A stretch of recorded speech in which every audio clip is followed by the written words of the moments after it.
네, 안녕하세요. 반갑습니다. 저는 다원교육에서 중대부고 영어를 담당하고 있는 강사 김보영입니다. 이번 영상은 24학년도 이제 1학년 영어 시험이 중대부고에서 어떻게 출제되었나 그 내용을 분석해보고 총평을 간단히 말씀드리려고 하는 영상입니다. 예, 그래서 저는 지금 이제 중대부고 영어를 다원교육에서 3년째 이제 담당을 하고 있고요. 자, 이번에 이제 24년도에 1학년 출제 경향은 어땠나 한번 살펴보도록 하겠습니다. 물론 이제 각 시험마다 조금 난이도 그리고 문제의 구성은 차이가 있었으나 전반적으로 계속 유지되었던 그리고 작년, 재작년부터 조금 중대부고만의 어떤 스타일로 유지되었던 내용을 위주로 살펴보도록 하겠습니다. 먼저 첫 번째, 시험 범위는 항상 웬만하면 동일합니다. 듣기는 항상 5문항이 출제되고요. 난이도가 많이 그렇게 높진 않습니다. 그래서 모의고사 듣기를 무난하게 잘 푼다 하는 학생들은 충분히 어려워지 않을 그런 정도로 출제가 되고요. 그다음에 교과서는 항상 2단원이 들어갑니다. 이 교과서 부분은 학교 선생님이 설명을 해주십니다. 네, 세 번째는요, 부교재가 이제 포함되는데요. 부교재는 일단 난이도가 조금 고1 모의고사보다는 어려운 편입니다. 그래서 특히나 어휘가 조금 까다롭기 때문에 학생들이 어휘가 조금 그렇게 부족한 학생들은 조금 부교재를 어려워할 수 있겠다. 근데 개수도 결코 적지 않습니다. 20개에서 30개 사이로 출제되기 때문에 학생들이 굉장히 조금 다 암기하려면 조금 버겁고요. 각각의 지문의 내용을 충분히 이해하고 있어야 됩니다. 그다음에 네 번째는 고1 모의고사가 항상 독해 부분이 한 세트가 들어갑니다. 그래서 개수는 웬만하면 18개 정도로 고정이지만 시험 범위가 부교재에서 조금 너무 많다 하는 경우에는 몇 개를 줄여서 한 10개 정도, 어쨌든 10에서 20개 정도 사이로 이제 들어간다라고 봐주시면 되겠는데, 이 고1 모의고사 부분은 학교에서 수업을 해주시지 않아서 사실상 학생들이 자습을 해야 되는 범위다라고 봐주시면 되겠습니다. 그런데 그렇다고 해서 고1 모의고사에서 영작이나 뭐 서답형, 고난도 문제가 나오지 않느냐? 그것도 아닙니다. 충분히 고난도 문제, 영작까지 출제되기 때문에 사실상 학생들이 교과서, 부교재, 고1 모의고사 모두 균형 있게 공부하는 게 중요합니다. 문항 구성은 항상 똑같습니다. 선택형이 25문항, 그리고 서답형이 7문항입니다. 65점, 35점으로 각각 배점이 되고요.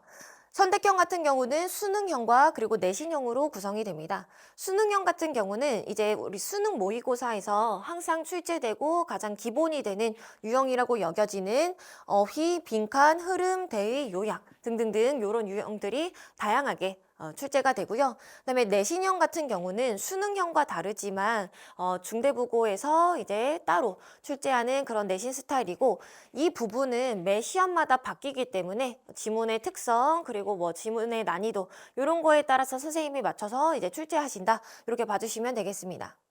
그리고 서답형은 이제 7문항이 출제된다고 말씀드렸는데, 서술형 중에서는 이제 영작이 대표적으로 포함됩니다. 뭐 우리말 해석이라던가 어떤 뭐 의미를 써라 이런 거는 이제 다른 학교에선 출제되지만 중대부고에서는 많이 출제되지 않고 사실상 간단한 영작이 출제되고요. 그다음에 단답형 같은 경우는 이제 빈칸을 채우는 유형 그리고 어법 수정 유형이 포함이 됩니다. 이 외에도 보통은 이제 어휘를 고쳐라 혹은 어법을 고쳐라 이렇게 혼합형으로도 꽤 많이 출제가 되는데요. 결국엔 영작과 어법이 가장 중요하다, 이렇게 봐주시면 되겠습니다. 따라서 이제 24년 1학년 중대부고 영어 시험을 이제 되돌아보자면 어떤 게 가장 중요했느냐? 첫 번째, 모든 지문은 대의 파악이 기본이었습니다. 대의라고 하면은 글의 주요 메시지, 요지, 주제를 말하는데요. 글의 내용을 이해하지 못하고는 절대 풀 수 없습니다. 모든 문제를. 그래서 유형에 상관없이 항상 대의 파악이 기본이었습니다. 두 번째, 시험 범위보다 폭넓은 어휘 그리고 어법 개념이 중요합니다. 중대부고 선생님 이제 학교 수업을 하실 때 어휘 굉장히 강조하시고 필기도 많이 해주시고요. 어법 같은 경우는 신입생에게 어법을 미리 공부하고 와라 이런 식으로 설명하실 정도로 어법이 굉장히 중요합니다. 따라서 주어진 지문에서만 그리고 학교에서 가르쳐 주신 어휘 그리고 어법만 이해해서는 안 되고 그 이상의 어떤 폭넓은 어휘 어법 개념을 갖추고 있는 게 굉장히 중요했습니다. 따라서 학생들이 평소에 특히 이제 시험이 끝나고 방학 이럴 때 개인적인 어떤 단어장 그리고 어법 개념서 이런 거를 가지고 다니면서 계속 공부하는 게 중요합니다. 세 번째, 암기는 중요하지만 어쨌든 변형된 문제가 다수 출제되기 때문에 암기에만 의존을 할 수 없었다라는 것도 큰 특징이고요. 네 번째, 영작 같은 경우는 내용 이해와 어법 개념이 모두 중요합니다. 내용 이해가 중요한 이유는 뭐냐면 변형이 되었을 때 내용을 이해하지 못하면 어법 개념이 아무리 잘 되어 있어도 사실상 영작이 힘듭니다. 그렇다고 해서 내용은 잘 이해했어도 어법 개념이 부족하면 또 영작을 하기 힘들기 때문에 두 가지 모두가 함께 필요했습니다. 다섯 번째, 이제 1학기에서 2학기로 갈수록 그리고 중간고사에서 기말고사로 갈수록 점점 변형 그리고 적용 문제가 증가합니다. 따라서 학생들이 조금씩 이제 난이도를 높여가면서 연습 문제를 풀 필요가 있고 그다음에 다양한 유형이 점점 더 추가가 되기 때문에 학생들이 당황하지 않고 새로운 문제를 푸는 어떤 연습을 하는 것이 중요했다. 이렇게 봐주시면 되겠습니다.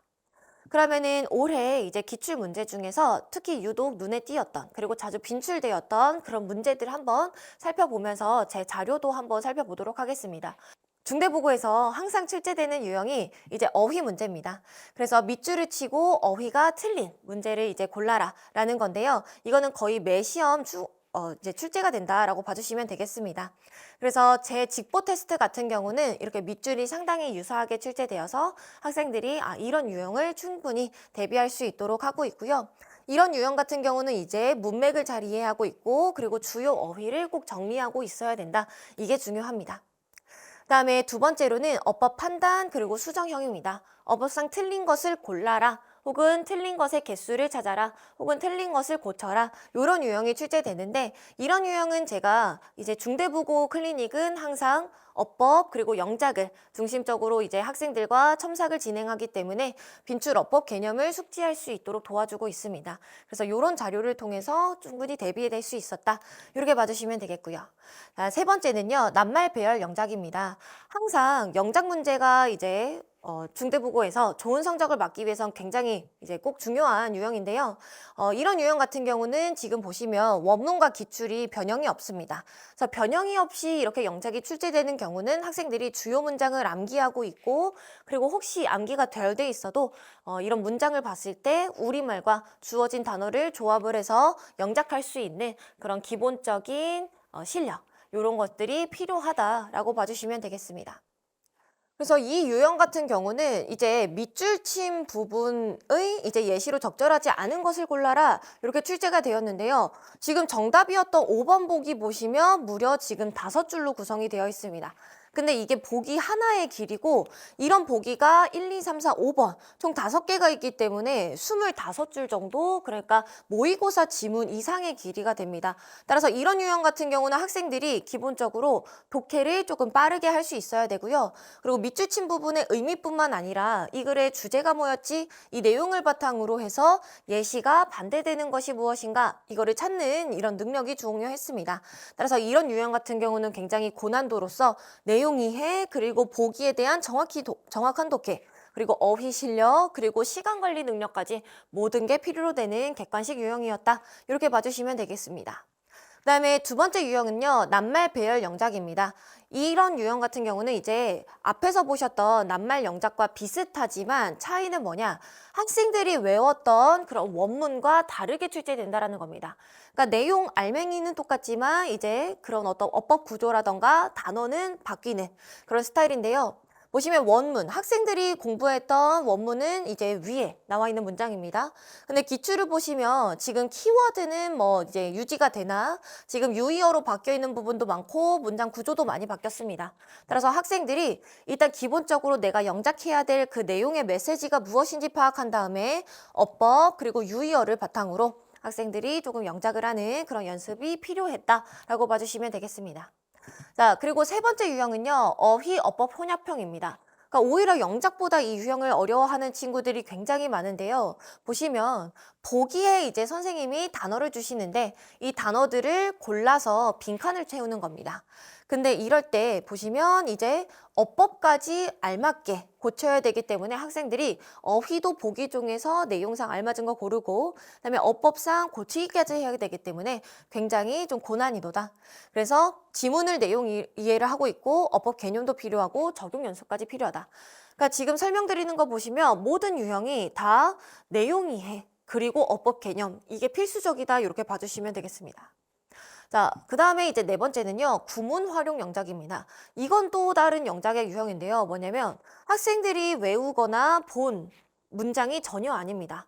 그러니까 뭐 키워드 같은 거는 이전 지문에서 본 적이 있으나 선생님이 이제 의도하시는 바는 주어진 우리말 문장을 보고 어떤 어법이 이제 포인트인가 그걸 파악한 다음에 그걸 살려서 영작해라 라고 해서 사실상 거의 이제 영작만을 이제 확인하는 그런 문장이라고 보시면 됩니다. 그러니까 지문을 잘 공부했냐 보다는 어법 실력을 확인하는 그런 문제인데요. 보시면 해석에 따른 어법 그리고 구문 포인트가 있습니다. 그걸 이해한 다음에 학생들이 영작하는 연습이 필요한데 예를 들면 우리말을 보고 아 이거는 가주어를 사용하는 문장이구나. 이거는 분사 구문을 사용하는 문장이구나. 이걸 파악한 다음에 작성을 해야 되기 때문에 이것도 역시나 어법 개념이 굉장히 중요하다. 이렇게 봐주시면 되겠습니다. 그럼 이런 내용을 바탕으로 살펴봤을 때 중대국어의 영어 대비 포인트는 무엇인가?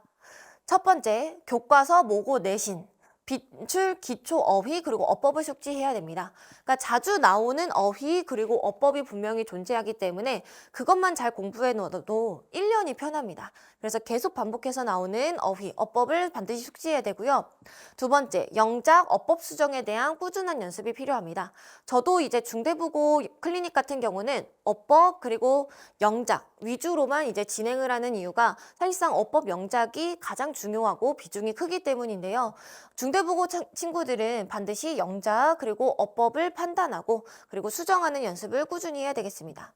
세 번째, 문장 구조 이해도 높이기인데요. 이것도 2번과 관련되어 있습니다. 사실상 영작을 잘 하려면 학생들은 일단 문장의 뼈대, 즉 구조를 잘 이해해야 되고요. 그 내용을 바탕으로 이제 주어 동사, 그다음에 수식어까지 어순에 알맞게 배열할 수 있기 때문에 이 부분이 반드시 필요합니다. 네 번째, 모든 지문의 글의 주제 그리고 흐름을 정리해야 됩니다. 이것도 마찬가지로 자 대의 유형 그리고 어휘 유형 그리고 순서 삽입 유형, 빈칸 유형 등등등 수능 모의고사에서 빈출되는 유형이자 중대국어에서 출제되는 그런 빈출 유형을 대비하기 위해서는 모든 지문의 주제 그리고 흐름 파악은 필수입니다. 다섯 번째, 이제 어떤 내용 흐름을 이해하는 것뿐만 아니라 상세한 세부 사항까지 놓치지 않고 이해해야 된다. 요거까지 이제 봐주시면 예를 들면 아까 이제 보셨던 고난도 유형, 보기를 보고 예시가 옳은 예시인지 판단을 하려면 상세한 세부 사항까지 이해가 필요합니다. 따라서 1번부터 5번까지 정리하자면 중대국어 영어 정말 모든 다방면의 어떤 연습 그리고 대비가 필요한데요. 이뿐만 아니라 이제 문학 유형이 이전에 출제되지 않았던 또 새로운 유형이 출제될 수 있음을 대비해야 된다. 이렇게 봐주시면 되겠습니다. 중대국어 영어 정말 성적 잘 받으려면 어휘, 어법, 영작까지 모든 실력을 고르게 갖추고 있어야 되는데요. 그래서 제 수업의 특징을 한번 설명드리도록 하겠습니다. 제 중대국어 수업의 특징은요. 첫 번째, 높은 재수 강률을 보이고 있습니다. 그래서 1학기 중간고사부터 2학기 기말고사까지 1학기 중간고사 때 들었던 학생들이 2학기 기말고사 때까지 단 한 번도 퇴원하지 않고 모두가 다 같이 이제 학습을 했습니다. 그런 정도로 학생들이 저를 굉장히 믿고 잘 따라주는 그런 수업이다라고 봐주시면 되겠고요. 두 번째, 무조건 클리닉 진행합니다. 그래서 어법 영작을 집중적으로 이제 대비를 하고요. 1대1 첨사까지 진행을 하는데 이거는 기본적으로 수업 전에 방과 후에 바로 이제 학원 와서 클리닉을 진행하고 그것도 부족하다라고 하면은 추가 요일을 더해서 클리닉을 진행하고 있습니다. 세 번째, 매 수업 리뷰 테스트와 단어 테스트를 진행하고 있고요. 리뷰 테스트에는 이제 기출 문제 그리고 변형 문제가 포함이 되고 단어 테스트 같은 경우는 이제 통과를 하지 못하면 학원에서 남아서 재시험까지 보고 갑니다. 네 번째, 암기를 돕는 주요 문장 정리집을 제공하는데요. 우리 중대국어에서는 영작이 굉장히 많이 출제되기 때문에 특히 영작에 나올 만한 문장들은 암기를 반드시 해놓으면 좋습니다. 그럴 만한 그러니까 출제될 만한 문장들은 제가 정리를 해서 따로 미니북으로 제공을 하고 있습니다. 다섯 번째, 풍부한 자료를 제공하는데요. 워크북, 기출문제, 변형문제, 그리고 클리닉 테스트, 직보자료 등등등 학생들이 정말 모든 유형을 다 대비할 수 있도록 풍부한 자료를 제공을 하고 있습니다. 제 중대부고 1년 시험 총평을 마치도록 하겠습니다. 감사합니다.